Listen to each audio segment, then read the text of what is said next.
Chapter 1. The Gate Beneath the Snow. Winter had been settled over the valley for so long that the world no longer felt as though it were waiting for spring. It had accepted its season. Snow lay in smooth drifts along the hedgerows and the low stone walls that divided one field from another. The trees stood bare and patient, their branches etched dark against a pale sky. Chimneys in the village sent thin ribbons of smoke upward, each one rising slowly, as if even the air had learned not to hurry. In the evenings, lanterns glowed behind curtains. Doors were shut early. Voices softened. People moved through their days with the quiet practicality that winter demanded. And yet, on the far edge of the valley, beyond the last clustered rooftops, beyond the road that grew narrower and less certain, there was a place that did not behave like the rest of the season. It was not obvious. It was not bright or loud or glittering with enchantment. It simply continued. A garden remained awake. The estate that held it was old, older than the village, older than most living memory. It sat back from the road behind tall trees and a long iron fence, the kind of fence made not to keep people out but to keep time in. The house itself was large and dignified, its stones softened by age, its windows tall and quiet. Most villagers had never entered the grounds. They spoke of the estate the way people speak of things that feel permanent, with a certain respect and a certain distance. It belonged, they said, to a family that rarely came. Once in a long while a carriage arrived, a few lights appeared, and then the estate went quiet again.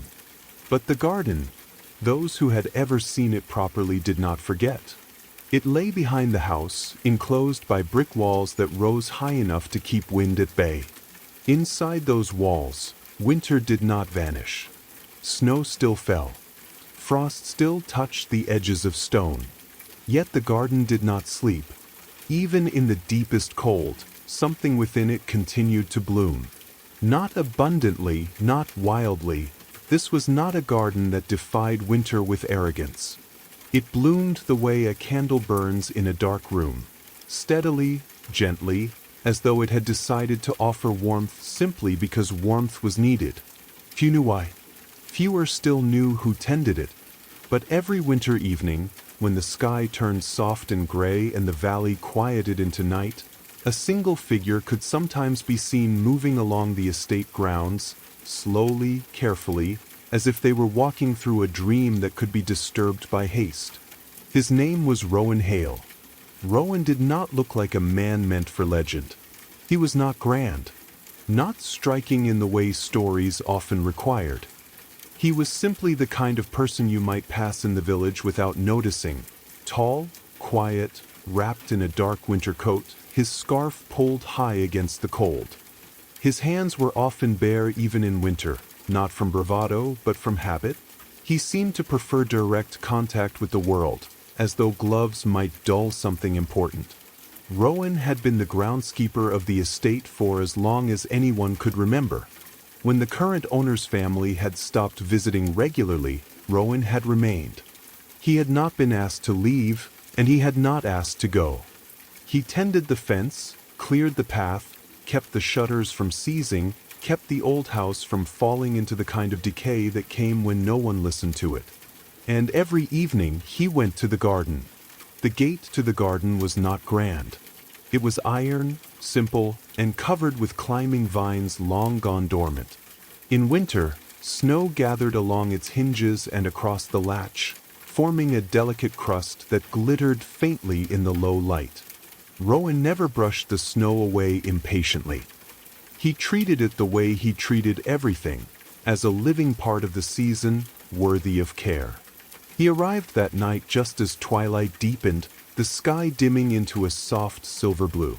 Snow had fallen earlier, and the air held the crispness that came after quiet weather. Rowan's boots left steady impressions in the path as he walked. He carried a small lantern in one hand, not because he needed it, but because the ritual mattered. The lantern cast a warm circle of light that moved with him, gentle and contained. When he reached the garden gate, Rowan paused, as he always did. He rested his gloved hand, only one glove. He wore them unevenly without thinking, against the iron. The metal felt cold and familiar. He closed his eyes for a moment and listened. Some people would have laughed at the idea that a gate could be listened to, but Rowan had learned long ago that places spoke. Not in words, in subtle sensations, in readiness, in tension, in peace. The gate felt patient. Rowan's mouth softened into something almost like a smile. He lifted the latch. The gate opened without complaint. Warmth brushed his face immediately. Not heat, but a mild, steady softness that did not belong to winter. It was the sort of warmth you felt when you stepped into a conservatory filled with living things, where air moved differently, where the world seemed to breathe. Rowan stepped inside and closed the gate behind him. The garden greeted him as it always did, with quiet. The walls around it sheltered the space from the valley winds. Snow still lay along the paths in thin drifts, and frost still traced the edges of stone benches and trellises. Yet among the pale winter colors, blooms lifted their heads. Small blossoms, not gaudy. Pale roses the color of cream. Dark, velvety flowers that looked like they had borrowed night for their petals. Tiny white blooms that clustered like starlight near the base of shrubs. Rowan moved through the paths slowly, lantern held low. He did not speak. He did not need to. He had spent years in this garden, and he had never once asked it why it bloomed. He had never demanded an explanation. He simply cared for it. He checked the delicate branches that needed support, adjusted a ribbon around a climbing vine, brushed snow gently from a stone ledge where it threatened to crush a small cluster of flowers. Everything he did was precise, calm, and unhurried. It was not that Rowan believed the garden could not survive without him. It was that he believed things deserved kindness even if they could survive without it. He paused at the center of the garden, where a small fountain sat frozen into stillness. The basin held a sheet of ice smooth as glass. Beneath the ice, the water did not move. Rowan set his lantern on the edge of the fountain and looked around. In the middle of winter, under a quiet sky, inside walls that held the world at bay, the garden seemed almost unreal. But it was real. He could smell the faint sweetness of the blossoms. He could feel the damp richness of the soil beneath the snow. He could see the way the plants leaned subtly toward one another, like companions in conversation. Rowan exhaled slowly. He had grown used to the garden's strangeness. What he had not grown used to was the way it made him feel. Steady, calm, as though whatever storms existed beyond the walls had less power here. He had once believed the garden bloomed to comfort the estate's absent owners. Now he suspected it bloomed for a different reason. It bloomed because someone stayed. Rowan lifted his lantern and began to walk again, following the curve of the path toward the far wall where a stone archway stood. Beyond the archway was a smaller section of the garden, quieter still, with a wooden bench beneath a trellis. Rowan rarely sat there, not because he did not want rest, but because he did not trust himself to linger. And he might begin to hope for something he had not allowed himself in a long time. Tonight, however, something made him slow. Chapter 2. Flowers that open after midnight. Rowan stopped walking. The garden was quiet in the way it always was, soft, attentive, alive without being restless. Snow lay undisturbed along the narrow paths. The lantern's glow moved gently as his hand stilled. Yet something had changed. It was not a sound, not a movement. It was a feeling, subtle and unmistakable, like the moment just before a clock begins to chime or the second before a sleeper wakes from a dream. The garden was waiting. Rowan stood very still, his breath fogging faintly in the air. He had learned long ago that when the garden felt like this, rushing would only cause the feeling to retreat. Whatever stirred here did not respond to urgency. He waited. Time passed, not counted, not measured. The lantern flame remained steady. Snow did not fall. The world held itself in balance. Then, slowly, something shifted. A vine along the far wall trembled, not from wind, but from intention. A single bud, dark and closed, lifted slightly as though drawn by an unseen hand. Rowan watched without moving, his pulse steady but attentive. He had seen flowers bloom out of season before, but never like this. The bud loosened its hold, petal by petal, opening not with haste but with care. The flower revealed itself fully, deep violet, almost blue, its edges traced with pale frost that did not harm it. Another bud stirred, then another. Across the garden, blooms began to open, not all at once, not dramatically, but in a quiet procession. Each flower seemed to wait its turn, unfurling with the patience of something that had all the time it needed. Rowan felt a familiar awe settle over him, tempered by something new. Recognition. "These aren't for me," he murmured, though the words were barely breath. The garden had never bloomed because of him. He knew that now. It bloomed with him, responding not to effort, but to presence. He moved slowly toward the far section beneath the stone archway, where the air felt slightly warmer and the shadows gathered more deeply. The lantern light brushed over leaves and petals, revealing colors that seemed richer at night than in day. The bench beneath the trellis waited, its wooden slats dusted with snow. Rowan hesitated.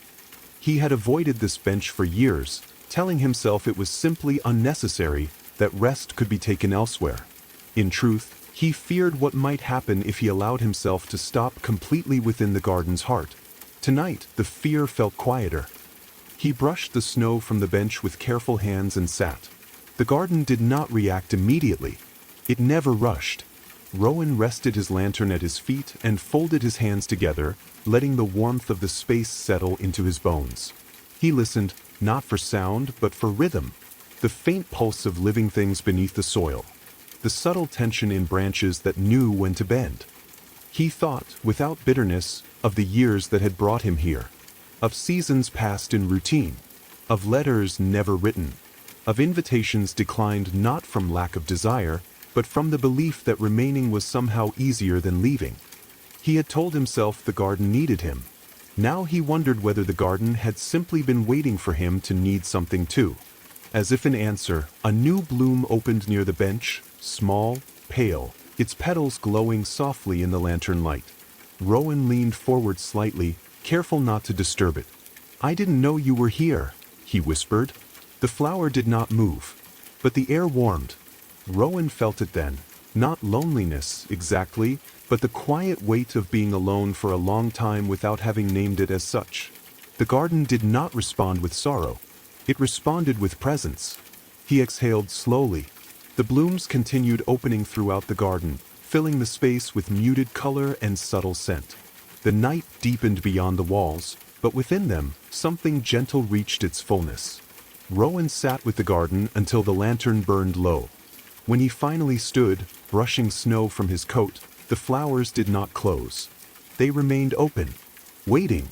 Rowan paused at the gate before leaving, his hand resting against the iron once more. The metal felt warmer than before. "Good night," he said softly, not as a farewell, but as a promise. Behind him, the winter garden remained awake, its midnight blooms holding their quiet vigil, as though they knew that this night marked the beginning of something that would not be hurried. And somewhere beyond the walls, a path was preparing to bring someone new to the gate beneath the snow. Chapter 3. The Gardener Who Never Asked Why. The following day arrived without ceremony. Morning in the valley was pale and restrained, the kind of light that seemed to apologize for waking anyone at all. Snow reflected the sky softly, and the air held that delicate stillness that followed a clear, cold night. Rowan rose early as he always did. Habit guided him more than alarm or intention. Years of tending land and listening to seasons had shaped his body into waking when the world was quietest, when work could be done without interruption. He dressed carefully, layering wool and linen, tying his boots with practiced ease. Before leaving the small cottage at the edge of the estate grounds, he paused, as he often did, by the narrow window that looked toward the garden wall. From here, the garden itself could not be seen, only the stone that enclosed it. Rowan rested his hand against the glass. The blooms from the night before lingered in his thoughts, vivid and precise. Flowers that opened after midnight were not entirely new to him, but the way they had opened, one by one, attentive, deliberate, felt different. It felt intentional. Rowan shook the thought loose, not because it frightened him, but because he had learned that wondering why too quickly often closed doors before they could fully open. He had never asked the garden why it bloomed. He had never asked the estate why it remained. He had never asked himself why he stayed. He simply did. And in doing so, he had learned something rare, that devotion did not require explanation. Rowan stepped outside, the door closing softly behind him, and set about his morning tasks. He cleared snow from the path leading toward the house, checked the shutters, fed the birds that gathered near the hedgerow. Everything moved at the same calm pace it always had. Yet beneath the routine, a quiet anticipation threaded through him. When the hour felt right, neither early nor late, Rowan took up his lantern once more and made his way toward the garden gate. It was daylight now, muted and gray. Snowflakes drifted lazily from a sky that seemed undecided about continuing. Rowan paused at the gate as he always did. He rested his bare hand against the iron this time, feeling the cold directly. The metal responded, not with warmth, but with familiarity. The gate felt open, not unlatched. Open. Rowan breathed out slowly and lifted the latch. Inside, the garden looked different by day. The midnight blooms had closed again, retreating into themselves with the discretion of something that did not seek attention. Frost dusted the petals that remained, and the colors softened into winter's subdued palette. Yet the warmth was still there, subtle, persistent. Rowan moved through the paths, tending as usual. He trimmed brittle stems, brushed snow away from delicate leaves, adjusted supports where ice had pulled them loose. As he worked, he found his thoughts drifting, not backward, but inward. He remembered the first winter he had tended the garden. He had been younger then, unsure of his place, grateful simply for work that did not ask too many questions. The garden had already been awake then, already blooming in defiance of expectation. He had nearly asked someone about it. Nearly. But the question had lodged in his throat and stayed there, because something in the garden had answered him without words. Care first. Understanding may come later. And so Rowan had never asked why. Years passed that way. Villagers came and went. The estate's owners faded into absence. Letters arrived less often, then not at all. Rowan remained. Not because he had nowhere else to go, but because leaving had never felt necessary. At the far end of the garden, near the stone archway, Rowan slowed. The bench beneath the trellis sat undisturbed, the snow atop it thin and even. The air here felt quieter than the rest of the garden, as though sound itself had learned restraint. Rowan brushed the bench clean again and sat. This time, he did not resist the stillness. He rested his hands in his lap and let his gaze wander without purpose. He noticed the way vines curved naturally when not forced into shape. He noticed how even dormant plants leaned subtly toward one another, sharing space without competition. He noticed something else too. A presence. Not behind him. Not watching. But near. Rowan did not turn his head immediately. He had learned that some things revealed themselves only when not confronted directly. The presence felt neither intrusive nor unfamiliar. It felt like the moment before a conversation begins, when two people have acknowledged each other but have not yet spoken. "You can sit if you like," Rowan said quietly. The words surprised him as they left his mouth. For a moment, nothing happened. Then footsteps sounded on the stone path beyond the archway. So, measured. Rowan turned his head slowly. A woman stood there, just inside the garden's inner boundary. She was dressed for winter travel, her cloak dusted with snow, her boots darkened by melted frost. Her hair was tucked beneath a hood, though a few strands had escaped, catching the light. She did not look startled to be there. She looked relieved. "I wasn't sure," she said, her voice gentle, "if the gate would open for me." Rowan stood, slowly so as not to startle her. "It usually does," he replied, "if it's meant to." She smiled faintly at that, not in disbelief, but in recognition. "I hoped so," she said. They stood there for a moment, the garden holding its breath around them. Rowan noticed that the air felt warmer again. Not dramatically, just enough. "I'm Rowan," he said at last. She inclined her head. "I'm Eloan." The name settled into the space between them easily. Rowan gestured toward the bench. Please. Eloan crossed the garden path with unhurried steps and sat, smoothing her cloak beside her. Rowan remained standing for a moment, then sat again as well, leaving a respectful space between them. Neither spoke immediately. The silence did not feel awkward. I didn't know this place existed, Eloan said softly. Not until I needed it. Rowan nodded. That's usually how it works. She glanced at him. You don't seem surprised. I don't ask the garden many questions, Rowan replied. Eloan smiled again, a little warmer this time. Then I think, she said, I've come to the right place. Around them, unseen buds shifted slightly beneath the snow. The garden listened. And for the first time in a very long while, Rowan realized that he had not been tending this place alone. He had simply been waiting, without knowing it, for someone who would sit beside him and not ask why. The winter garden, awake and attentive, welcomed the beginning of something new. Chapter 4. The Visitor Who Stayed Too Long. Eloan did not leave when the hour shifted. Rowan noticed it first not by the position of the sun, winter light was too polite for that, but by the way the garden settled more deeply around them, as though it had accepted her presence not as interruption, but as continuation. They remained on the bench beneath the trellis, the space between them easy and unclaimed. Snow fell lightly beyond the garden walls, but inside, the air held its quiet warmth, steady and unremarkable in the way of things that have always been so. Eloan rested her hands in her lap, fingers curled loosely, as though she were holding nothing and everything at once. I meant only to pass through the valley, she said after a time. I wasn't planning to stop. Rowan nodded. Most people aren't. She glanced at him, curious. And yet they do? Yes, he said simply. Sometimes longer than they intended. Eloan smiled, a small expression that held both amusement and something like relief. That sounds like a warning.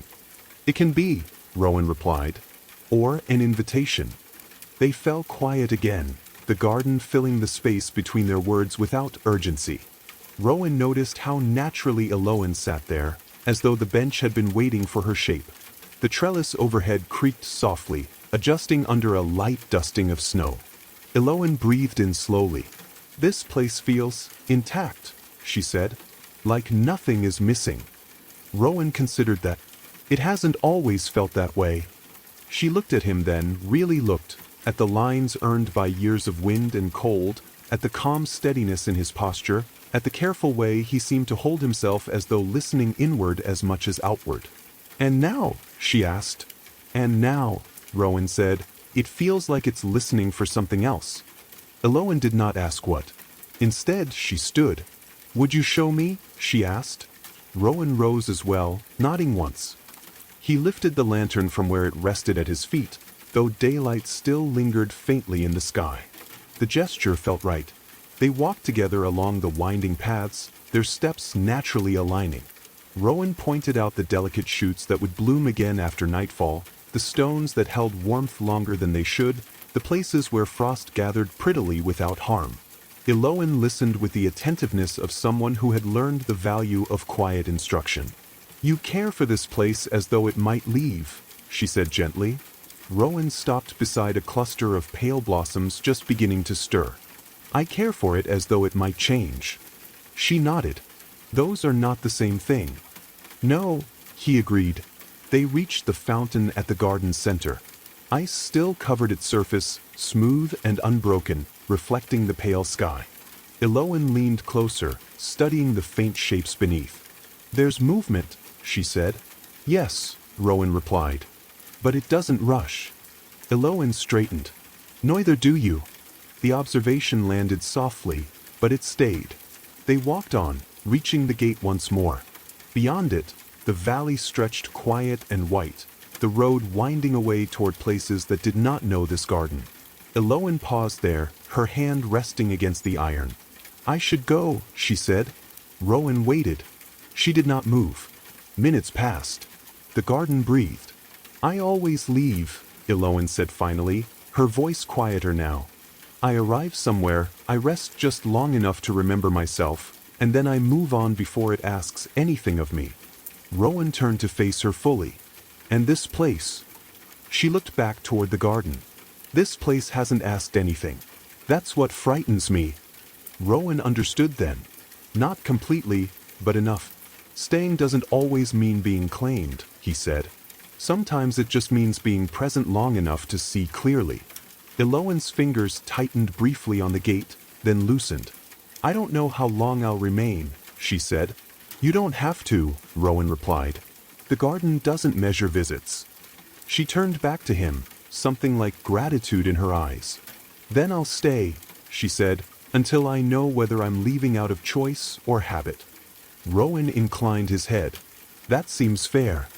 They returned to the bench beneath the trellis as evening deepened. Lantern lights softened the garden's edges. Somewhere beneath the soil, buds prepared themselves again for night. Eloan sat, drawing her cloak closer, and Rowan settled beside her, not quite as far apart as before. The garden did not bloom yet. It waited, and as the sky darkened and the first stars appeared faintly beyond the walls, Rowan realized that the visitor had not merely stayed too long. She had stayed exactly as long as she needed to begin asking different questions. The winter garden, awake and patient, welcomed the stillness between them and prepared itself for what would come next. Chapter 5.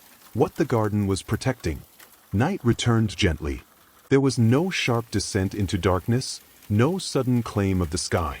Instead, the light withdrew with courtesy, leaving behind a hush that felt deliberate, as though the world itself wished not to interrupt what was unfolding within the garden walls. Rowan lit the lantern again when the shadows grew long. Its glow settled easily into the space, familiar and unassuming. Eloan watched the flame for a moment, her expression thoughtful. It feels different now, she said. Rowan nodded. It does.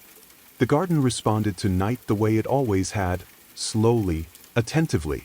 Buds stirred beneath frost-kissed leaves. Pale blossoms opened one by one, never all at once, as though each flower waited to be certain it was welcome. Eloan stood and walked a few steps along the path, careful where she placed her feet.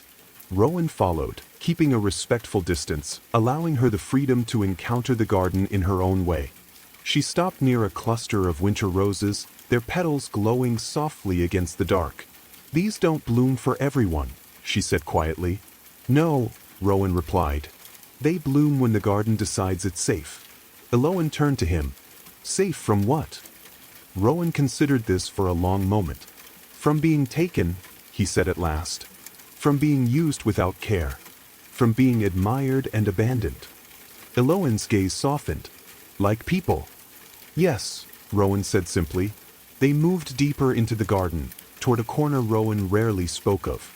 It lay near the far wall, partially hidden by evergreen shrubs and a lattice thick with dormant vines. Rowan slowed instinctively, as though approaching something fragile. Eloan noticed. Is this where it began? Rowan stopped. It's where I began to understand. He brushed snow gently aside, revealing a small stone marker set low to the ground. It bore no name, no date, only a carved symbol of an open hand. This part of the garden, Rowan said, was once meant to be decorative. A showpiece. Something admired briefly and then forgotten. Eloan knelt, studying the stone. And it refused? Rowan smiled faintly. It endured. He sat on the low stone edge nearby, resting the lantern beside him. Long ago, the garden bloomed brightly for anyone who came. People walked its paths, praised its beauty, spoke of it warmly. Then they left. Eloan listened without interrupting. The garden learned, Rowan continued, that being seen was not the same as being cared for. The words settled quietly between them. So it began to protect itself, Eloan said. Yes, Rowan replied. Not by closing entirely, just by becoming selective. Eloan rose slowly. And you? Rowan looked at the ground for a moment before meeting her gaze. I stayed. Not as declaration. Not as pride. As fact, I never asked what the garden could give me, he said. I only asked what it needed. Eloan felt something shift inside her, something gentle, but profound. And now? Rowan's voice was steady. Now the garden is changing again. As if in answer, a warmth spread through the space. Not sudden, not dramatic, but unmistakable. Flowers opened more fully. The scent deepened. The air itself seemed to soften, inviting breath rather than demanding it. Eloan stepped closer to Rowan. "I think," she said slowly, "the garden isn't protecting itself anymore." Rowan looked around, seeing it too. The way the blooms leaned outward instead of inward. The way the paths felt more open, less guarded. "No," he agreed. "I think it's protecting something else now." Eloan waited. "It's protecting the choice to stay," Rowan said. "Not out of duty, not out of fear, but because staying feels true." Eloan felt her throat tighten, not painfully, but with recognition. She thought of all the places she had passed through, all the moments she had left just before they asked something of her. She reached out, resting her hand lightly on Rowan's sleeve. He did not pull away. He did not move closer either. They stood there together, within the heart of a garden that had learned, slowly, carefully, how to trust again. "I don't know what comes next," Eloan said quietly. Rowan smiled, not sadly, but kindly. "Neither do I." The garden bloomed around them, fully now, without spectacle or insistence. Just warmth, just presence. And in that quiet, living space, both of them understood something that neither had spoken aloud before. The garden had never been protecting itself alone. It had been protecting the moment when someone would arrive not to take, not to leave, but to remain, long enough to be known, and gentle enough to be trusted. Night deepened. The lantern burned steadily, and the winter garden, awake and unafraid, held them both in its quiet care. Chapter 6, Morning Without Goodbye. Morning came softly to the garden. It did not announce itself with brightness or sound. It arrived the way trust does, gradually, without asking for attention, until suddenly it was everywhere.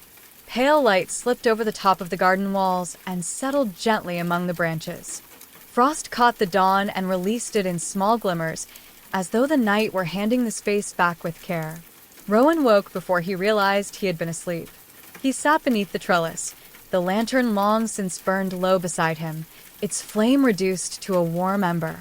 The bench felt familiar beneath his hands, its wood carrying the memory of many quiet hours. Across from him, Eloan stirred. She had not lain down fully, only rested, her cloak drawn close, her posture relaxed in a way that suggested safety rather than exhaustion. When she opened her eyes, she did not startle. She smiled. "Good morning," she said softly. Rowan returned the smile, slower, steadier. "It is." They sat for a while without speaking, watching the garden return to its daytime self. The midnight blooms had closed again, leaving behind no sign of their night-long vigil except the lingering warmth in the air and the faint scent that clung to the petals. Nothing felt lost. Nothing felt diminished. If anything, the garden seemed fuller now, not louder or brighter, but more at ease with itself, as though it had exhaled after holding something carefully through the dark. "I thought," Eloan said after a time, "that staying would feel heavier." Rowan considered this. "And does it?" She shook her head. "It feels honest." Rowan nodded. "That's how it felt for me too. Once I stopped pretending it was obligation." Eloan glanced toward the gate, visible through the archway, its iron lines softened by snow. Beyond it, the valley waited, quiet roads, distant villages, possibilities that did not demand immediate choice. "I've always believed," she said, "that leaving was the same as freedom." "And now?" Rowan asked gently. "And now," she replied, "I think freedom might also be choosing where not to go." Rowan did not answer right away. He watched as a small bird settled on the fountain's edge, pecked thoughtfully at the ice, and then flew off again. Movement without urgency. Departure without abandonment. "I don't know what you'll decide," Rowan said at last. "And the garden won't ask." Eloan smiled. "I know." She stood and brushed the snow from her cloak. Rowan rose as well, lifting the lantern and setting it aside. The morning light had grown strong enough now that its warmth was no longer needed. They walked together through the garden one final time, not as guide and visitor, not as keeper and guest, but as two people moving through a space that had learned how to hold them both. At the gate, Eloan paused. For a moment, Rowan wondered if this was the part where words were required, where promises were made, or futures outlined, or decisions spoken aloud to make them real.